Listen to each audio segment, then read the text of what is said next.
Here's a quick note about the prepared piano instruction page of John Cage's Sonatas and Interludes from 1948. These are basically all the notes that are prepared on this here that say tune. So I think it's trying to say tune these notes, like prepare them, but you're not, I mean, you're kind of finding new pitches at times, but generally speaking, it's not like quite clear what pitch he wants. But what is really clear, which is also not clear because the piano is different, everything is different on every piano. But what's very precise, at least from his original instructions, is where on the string to place the material.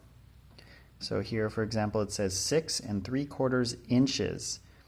And this is to say the distance from the damper pedals, or the damper, like, you know, stuff, all of these. So you're basically measuring from there. But the string length is different on every instrument, so it's really kind of like you have to decipher what he might have meant by that. Anyway, those are precise. And then what's also really precise and interesting is which of the strings to actually prepare. Now at the low strings, there's only one, at the low notes, there's only one string per note. But once you get here, what is that? G, you start having 2 strings per note, and then you switch to 3 strings per note at E flat.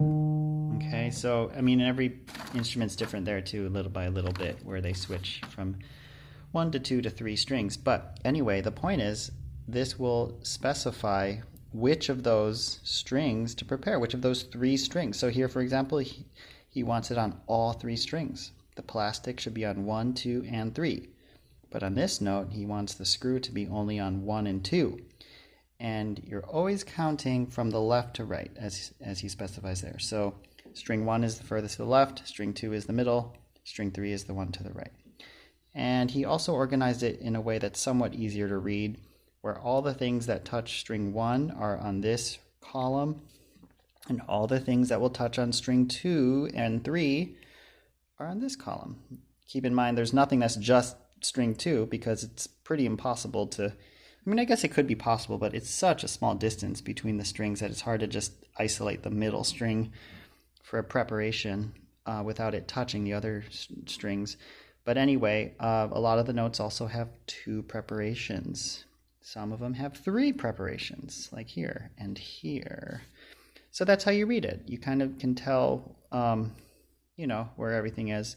This is sort of like the extra row, the extra column covering 1 and 2, 1, 2, and 3. I think usually, I don't really understand necessarily the logic, but it seems like whenever there's 3 things to put in, then you start to engage this column.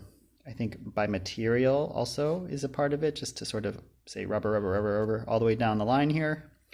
So there's some things that are, you know, I mean, it's very precise, but it's also very artfully done. So like you're not necessarily like reading the most precise document in the world, but you're also reading into what his intentions were through what he does decide to make precise and what he decides to not make as precise. And then, of course, the huge X factor is the length of the strings. There's nowhere that specifies the exact length of the strings that he took these measurements for. So, and there's also no specification on what harmonic to hit, where to actually go on the string in terms of what note to have come out. So there's sort of an indeterminacy to it all, which is part of his aesthetic too. I think that is intentional. And that's sort of a rundown of what this instruction page looks like, and just kind of taking in these columns. There's 3 columns, and there's specific details in a lot of places, but a lot of wiggle room for you as the artist.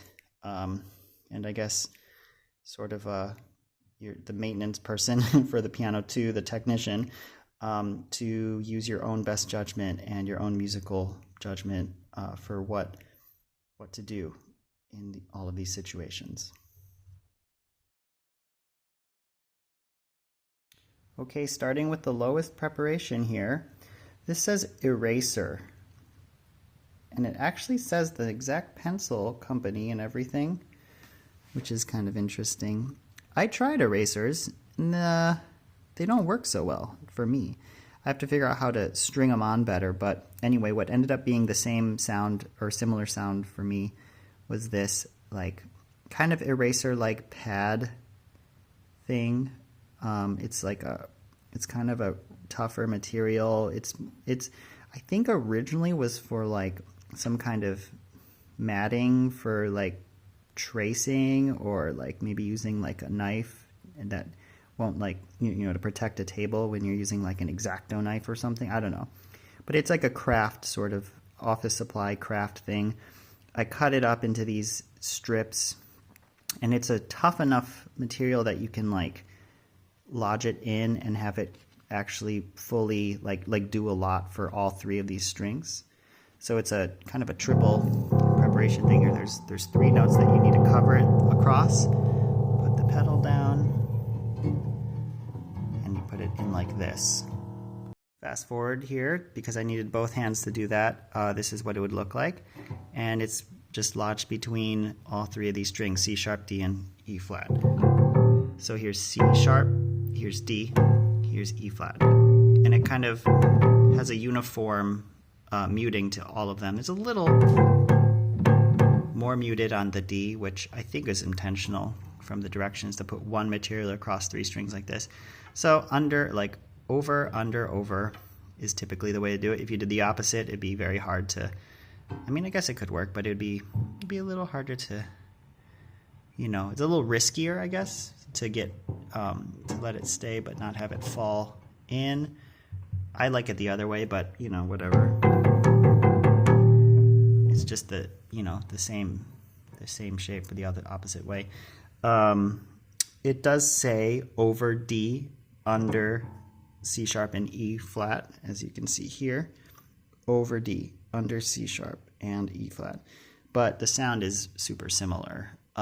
Maybe with the exact eraser, it might be important, but it might not be. A lot of these details tend to not end up changing the sound that much. I think he was just interested in documenting what he did for, you know, for future generations like us. So there you go. That's the first lowest note preparation of John Cage's Sonatas and Interludes for prepared piano. Okay, the next preparation is the D above that, an octave above that, screw and rubber. What's interesting about this is it's actually it's on the same spot. So two preparations are on the same exact spot. Usually when you have more than one material, you're separating them into different locations on the string. But these are he's asking you to put both the screw and the rubber on the same spot, which is an interesting challenge. The rubber I use is a pencil grip, hard plastic, cut in the middle here, and I keep it pretty long, almost full size, because of, you know, because it's a lower string and it definitely needs that extra surface space here, extra surface to cover the string. And here I put like a little hole, you know, I just kind of screwed in by hand the hole with this screw. So that's what's going to happen is I'm going to put this in first. It's going to rest over the strings as a mute and kind of creating a different resonance to the note. And then I'm going to screw this into the top of it, and we're going to hear how those two things combine to make both rubber and metal come together. Alright, so the rubber is on this note. It's on the two strings. It's a two-string note, and that's what it sounds like. Now we'll hear what it sounds like when I put the screw into that little hole. Putting the screw into the spot, it doesn't actually touch the strings, which is nice. There's not a whole lot of damage, like there's no nicking, or this screw doesn't actually touch the strings at all. because it's tight enough of a squeeze here, and there's enough material here to pad both sides. What it does do is it kind of has a nice, like, it's very secure. So there's a lot of potential in these kinds of preparations. You know, the cage setup only asks for one in this one spot for screw and rubber to be together right here. Where is it? Right here on the same spot. But this effect is really interesting. Let's hear what it sounds like. You'll hear the screw resonate through the vibration of the rubber. So the string's not actually touching the screw, but it's kind of like a two-step process to get to the overall sound of both screw and rubber.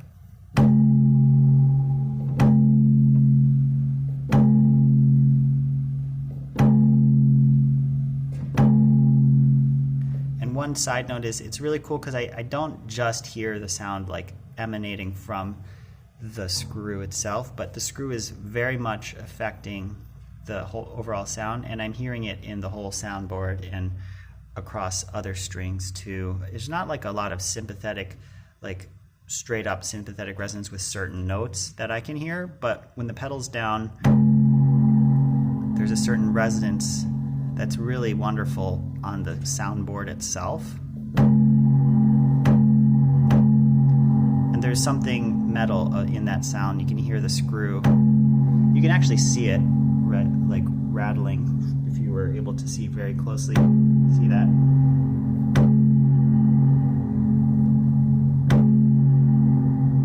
So it's definitely doing something. It's definitely doing a lot.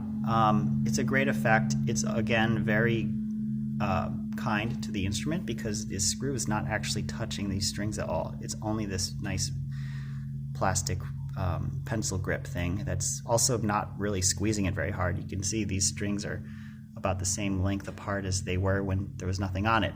So it's a very effective way to prepare, especially these low strings, but I guess you could do it for these too, to have a rubber over the top of this, over the top of the strings, and then a screw screwed into a little hole that you make with, right here. So there you go, screw and rubber. Okay, another couple hacks for, side note, little tricks for doing this well and reading this chart quickly and efficiently and comfortably. These rows are across the whole way, and these columns, there's 3 separate columns, all preparations. You have material, material, material. But on the edges of the columns, you have tune here, and then maybe it says tone actually. Yeah, it says tone, sorry. You have tone here, and then you have the tone again over here. So, they line up. It's just the written out note name, and then here's the actual register specification, 2 octaves above, 1 octave above, octaves below, down here. It's hard to read, it's not easy to always line up, so keep in mind, if you have it on an angle like this and you're working like that, you might read the wrong thing and then you have to take it off and do it again. So, maybe do lines across, or as you do it more, you just get used to it. I would do always groups of notes, so for example, group these screws together and then have that medium bolt be a resting point for you to regather yourself. For example, all of this whole section here is really nice to do in one sort of chunk. Maybe you could chunk it out into these 3 notes. That's what I usually do, is these 3 notes, B, C, and D flat together, and then these 4 notes together, D, D sharp, G, and G sharp, because they're all rubber and plastic. There's 4 rubber plastic things in a row, and then these 3 are all rubber bolt bolt. So grouping them makes it easier and faster to do. These 2 bolts at B and C are kind of your midpoint in my mind, I guess, because it's about, in terms of workload, the 2 bolts here kind of separate the low end to the high end. And that's kind of how I have the preparation set up, lower half, and then the other bag is the upper half. So yeah, those are some tricks. Once you get up here, you don't have to hold the sustain pedal down, which is nice. yeah, like I said, draw lines across because sometimes it's hard to read, and find the patterns and groups of things that you can kind of, group together by material and stuff like that. And it makes it a little bit faster to prepare that way.